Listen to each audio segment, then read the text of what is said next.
So Theofanis Varvoglis has a PhD in marketing from Virginia Tech, and he specializes in marketing strategy and entrepreneurial decision making.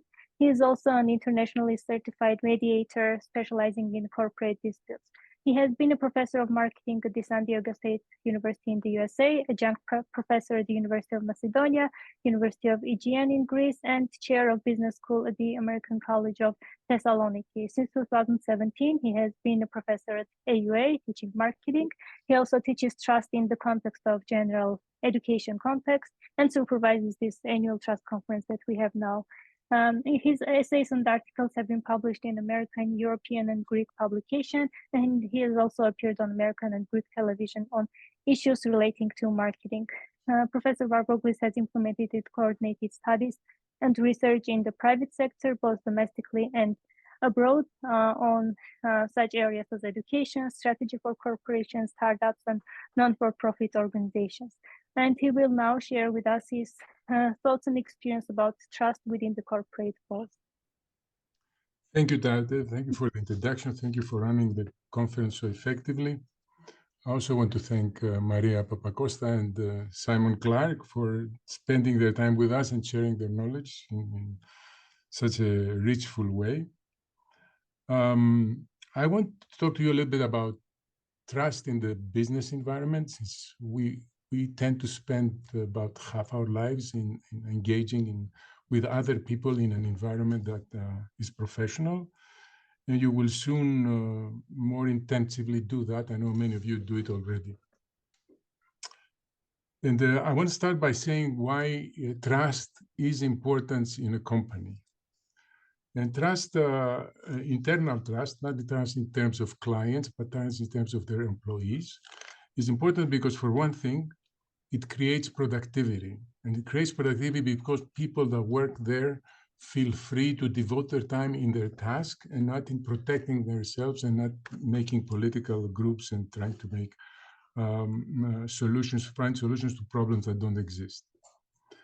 As a result of that, costs in the company go down, and also profitability, revenue, and in general growth increases. So trust has this triple effect: more happy, therefore more productive employees, lower costs, high growth.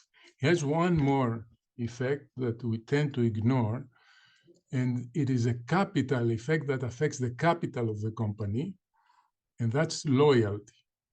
Companies that have a highly loyal personnel tend to be valued more, because as these things switch and these things happening, the loyalty of the questioner will carry them through difficult circumstances and will support them in circumstances that are more optimistic. And there is an example here in Armenia of a company where the ownership split paths, and the people that left the company and went in the direction of their own path had half the employees of the previous company follow them. This is huge capital. You start a company with 500 employees already that know everything about how to do the work, are familiar with the objectives of the company, and know each other. To build those 500 people by hiring new people, it's a huge cost. And in that sense, trust is a valuable capital in actually evaluating a company. Now, is that the same process of trust is the same established, the same in small companies? Typically not. There's a major difference between small and large companies. Small companies, which are many in Armenia, many in Greece, and many in many countries, tend to be like less 80, 100 people or less. They tend to rely on person-based trust. They trust people. It's a small enough group to know each other, to trust each other, to effectively make decisions, share things, and knowing which one has whose back. And this is actually a very effective and, in a way, it's preferable trust. It's faster, cheaper, and flexible. As things change, those trust rules between them are discussed and changed and adapted. But once you go to numbers larger than 100, 200, 500, 1,000, 40,000 General Motors, etc., this won't work. Trust shifts from people to the institution. They trust the institution. And that institution is comprised by some things. The first thing, if you ask a businessman that does, let's say, $1 million sales, that wants to grow to make it 10, 30, 50, what does he need to do? And if you ask any advisor, what does he need to do? The first thing they'll tell him is write down the processes. Second is make policies. Third is clarify objectives and vision and mission.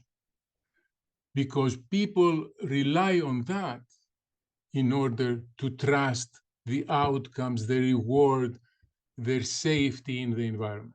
Rely on those things. So also the business management knows that if a new person comes, able and willing, put in a new post, once it sees the process, it will know what to do. So they are trusted. Going back to the comment that was made with Maria in the sense of that gap between employees being trustful and management being trustful. Management defines what the employees do, defines expectations, like with the processes and all these things and hiring. And because of that, if they're doing it well enough, they will get good results. They hire good enough people, they will get good results. So they trust their people. Will come at 8 o'clock in the morning, will leave at 5 p.m. in the afternoon, will package the goods and give them to the customers, etc. They will trust that. The reverse does not happen in a company. We do not have the employees setting objectives, setting expectations, and methods to oversee them and support them to management.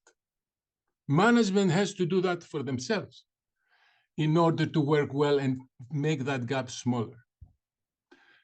So in that sense, we have this imbalance, let's say, between the two sides.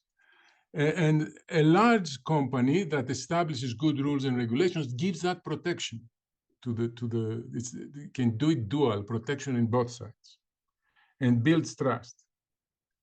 Now, trust is not only built by processes and policies and visions and missions and a well-working mechanism.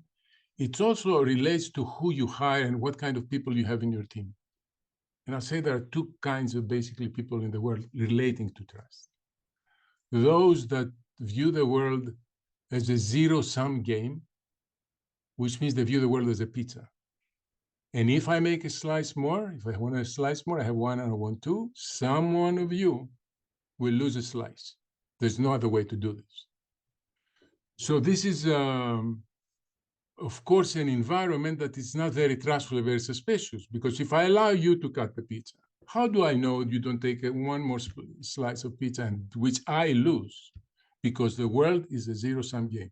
This is a valid old philosophy. Pre-technology, the technological revolution and the industrial establishment, the production was limited to the land. It depends who had a bigger piece of land, and it depends who had labor. Either human labor or animal labor, it was so limited. If I wanted more apples, I need more land. There's no other way I can do that. But this changed in the 1800s slowly, and this change accelerates.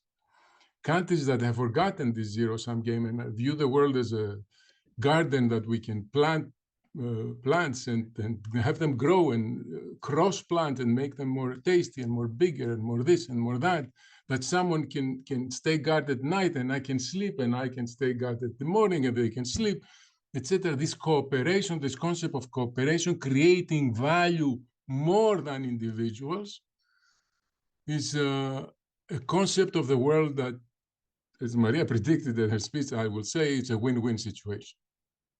Right? It is a win-win situation. So you want to hire people that see cooperation as creating value and existentially interesting and necessary.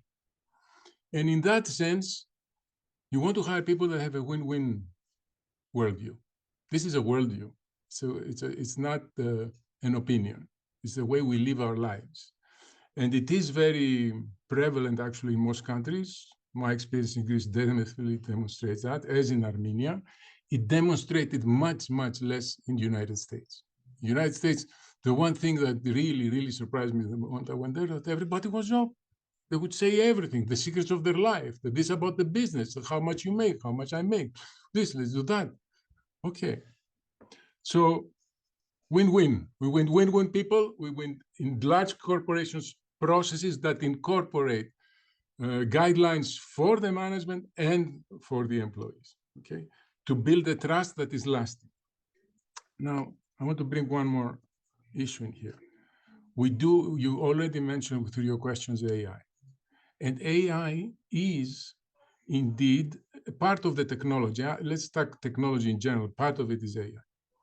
Is affecting things very much. And an obvious thing that I've seen, when I went to my bank to do a transaction, they tell me, you don't need to go to the cashier and talk to the person. I'll take you by the hand, very sweetly, take you to the ATM machine and show you how you can put your document in, put the money in, and do the transaction yourself. What is that employee doing at that moment?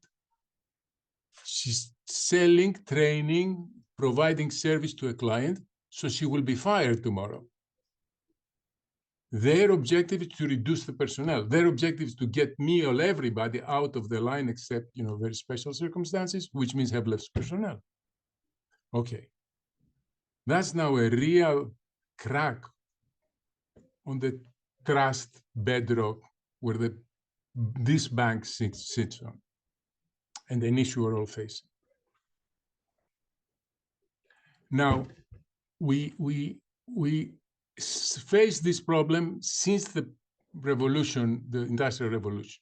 We are facing this problem. I remember when I was a kid, a picture in the newspaper back then, it was an old picture actually, that showed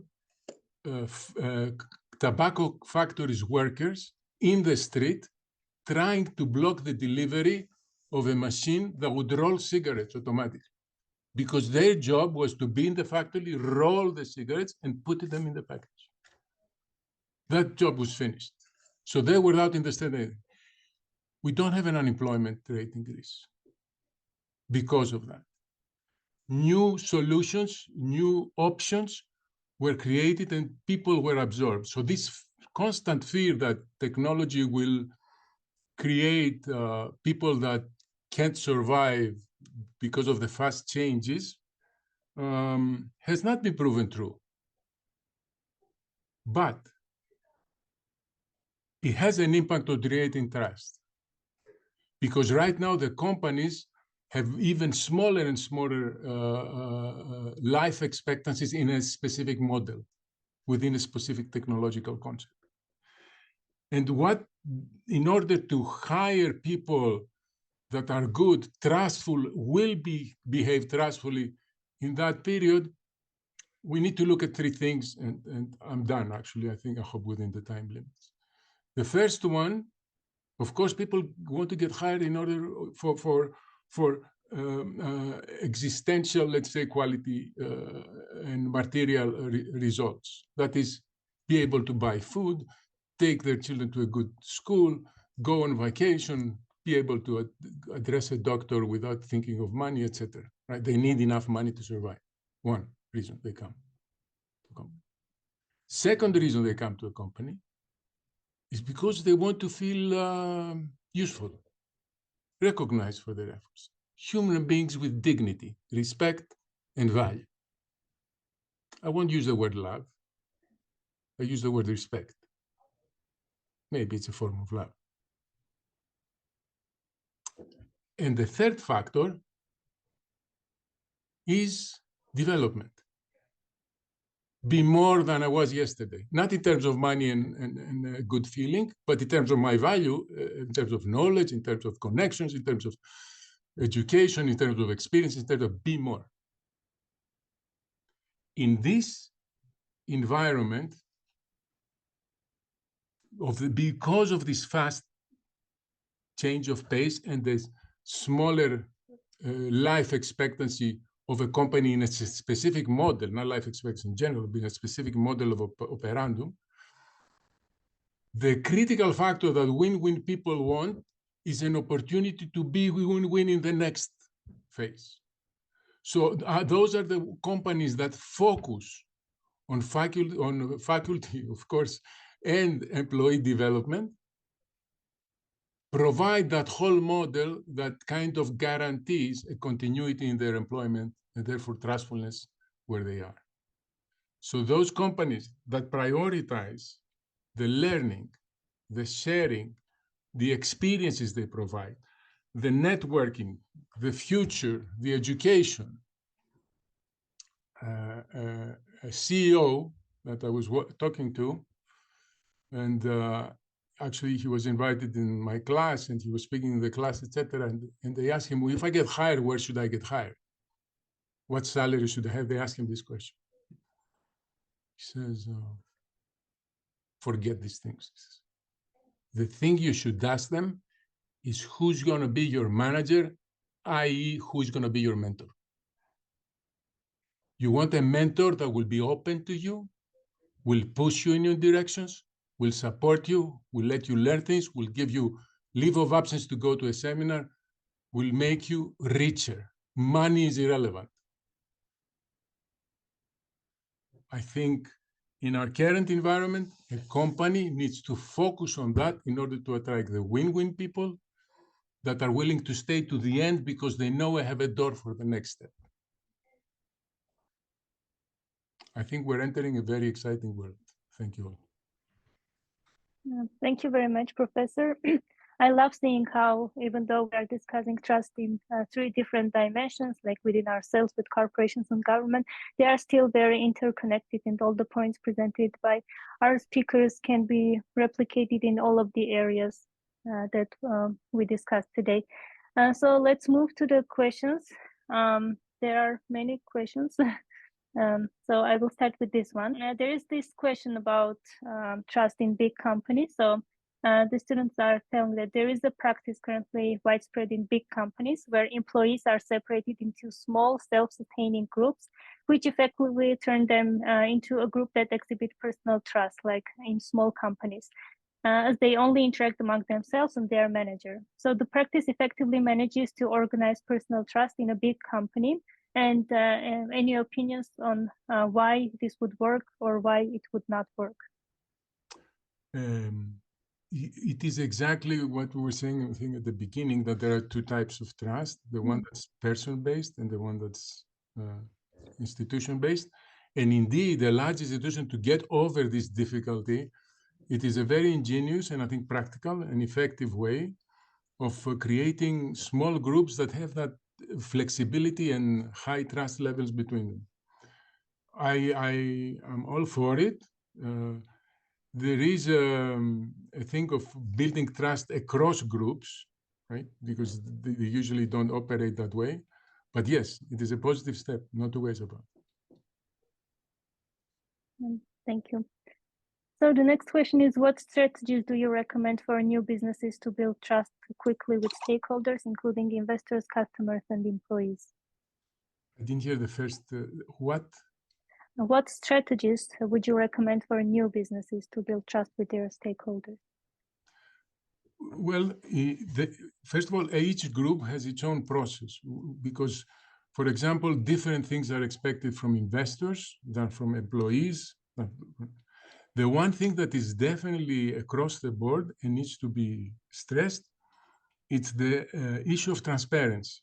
And transparency has to do with the vulnerability of the management.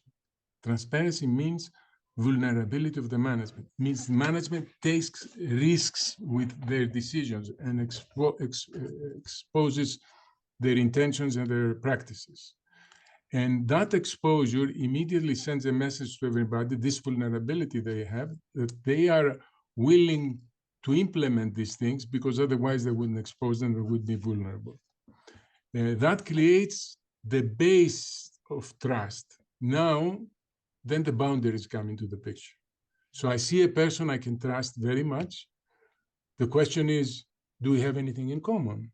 Does he think in similar way that I do? I know he's honest. I know he's trustful. But in all company levels, to start, you need to establish this trust level, which is has to do with values and personality, and it's an existential trust level. It's not a functional trust level. Functional trust level is developed through the boundaries. Okay, thank you. So the next question is, how do you balance the need for trust and the necessity of risk management in business decision making? The belief of trust. The balance, the need for trust. And how do you balance the need for trust and the necessity of risk management in business decision making? In my mind, these two things are exactly the same. I mean, trust exists to reduce risk. That's the whole point of trust. Trust is a risk reduction mechanism, which means that when we're a trustful team, we know what the results are. The outcomes are predictable, so I can sleep safe at night knowing someone else is on guard, right? So you build trust in order to reduce risk. Now, taking risk when you trust somebody, it always exists, okay? What reduces it is repetition of successful, let's say, cooperation over time. That's why we say trust takes a long time to develop. Like you say, oh, I don't know. I know this person 1 month. How can I tell you? I mean, I don't know them. But this repetition reduces the possibility of something wrong happening. So it is what we call in research the external validity factor, right? Repeated results bring the same outcome. So time makes us feel ready to take more risk with an individual or a company, but it requires history. And one last thing, sometimes this history, and quite often, is substituted by the history exposed in public by other people, not with us directly. That's why we trust companies that many people have good experiences with. It's not with us directly, but we see that history of repeated good behavior. Okay, thank you. And maybe one last question, because the class time is actually over, and I know that some of the students will be running to their other classes. So the last question is, how can trust be rebuilt or restored in situations where it has been damaged within a company? And who should take the initiative to re-engineer the trust in this kind of cases? When trust falls apart, there's some reason that is happening. Either some person didn't stand up to their standards, or someone did a poor job and miscalculated things. Something happened. Or there was an external factor that made people react outside the group trust mechanism in favor, because of the critical situation, in favor of their own benefit. So the first thing you have to do is identify this problem and where the source of it is. The second thing, can it be corrected? Quite often it will not.